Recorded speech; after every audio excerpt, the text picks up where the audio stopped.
நாளிகாரம் சமர்ப்பயாமி அப்படிப்போம். நம்மால் இப்படி உடனே கை எடுத்து கும்பிடுவோம்.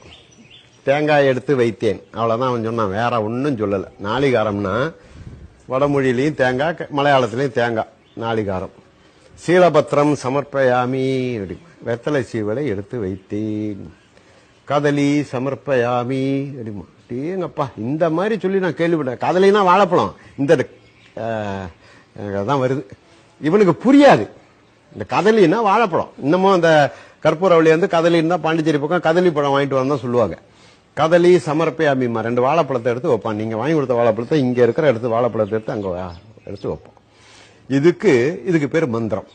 இதை எழுதி கொடுக்க ஒருத்தன், இத்தனை மணிக்கு இந்த தேதியில இத்தனை மணிக்கு இன்ன நேரத்தில் செய்யணும் ஒருத்தன் எழுதி கொடுக்க ஒருத்தன், அதை சொல்றதுக்கு ஒருத்தன். ஆனா இவனுக்கு ரெண்டும் தெரியாது, நேரமும் தெரியாது, பஞ்சாங்கன்னா என்னன்னு தெரியாது, இந்த மந்திரம்னா என்னன்னு தெரியாது.